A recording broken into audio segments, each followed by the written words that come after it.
ली का शिंग, एक नाम जो एशिया के व्यावसायिक परिदृश्य में एक मील का पत्थर है। उनका जन्म 13 जून 1928 को चीन के ग्वांगडोंग प्रांत के चाओझो में हुआ। एक साधारण परिवार में जन्मे ली की जिंदगी की कहानी उन लाखों लोगों की कहानी है जो संघर्ष और मेहनत के बल पर अपने सपनों को साकार करते हैं। जब 1940 में जापानी आक्रमण ने उनके परिवार को मुख्य भूमि चीन से हांगकांग भागने पर मजबूर किया, तब शायद किसी ने नहीं सोचा होगा कि यह बच्चा एक दिन एशिया के सबसे प्रभावशाली उद्यमियों में से एक बनेगा। हांगकांग में ली ने बिना किसी औपचारिक शिक्षा के अपने करियर की शुरुआत एक सेल्समैन के रूप में की। यह वह समय था जब हांगकांग में व्यापार में तेजी आ रही थी। ली ने अपने पहले उद्यम चेउंग कोंग की स्थापना की, जो एक प्लास्टिक कंपनी थी। 1950 के दशक में जब उन्होंने कृत्रिम फूलों का निर्माण शुरू किया, तो यह उनके जीवन का एक महत्वपूर्ण मोड़ साबित हुआ। उन्होंने अपने उत्पादों को अमेरिका में निर्यात किया और इसी के साथ उनकी कंपनी ने तेजी से विकास किया। ली का दृष्टिकोण हमेशा से ही नवाचार और अवसरों की पहचान करने पर केंद्रित रहा है। 1930 के दशक के अंत तक वे हांगकांग के प्रमुख डेवलपर्स में से एक बन चुके थे। 1971 में वे ब्रिटिश स्वामित्व वाली एक बड़ी व्यापारिक कंपनी हचिसन वाम्पोआ को खरीदने वाले पहले चीनी व्यवसायी बने।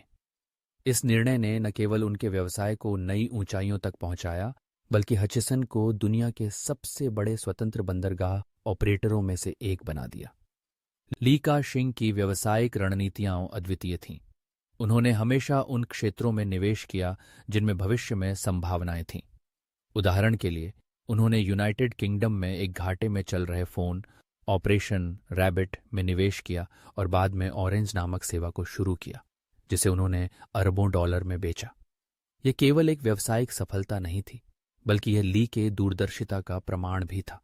हालांकि ली के व्यावसायिक संबंधों ने उन्हें कुछ आलोचनाओं का भी सामना करना पड़ा।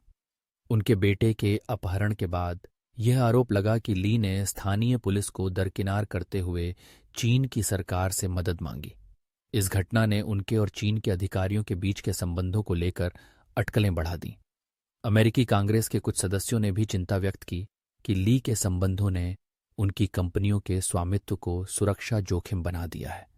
परंतु ली का शिंग केवल एक सफल व्यवसायी नहीं है, बल्कि वे एक परोपकारी भी हैं।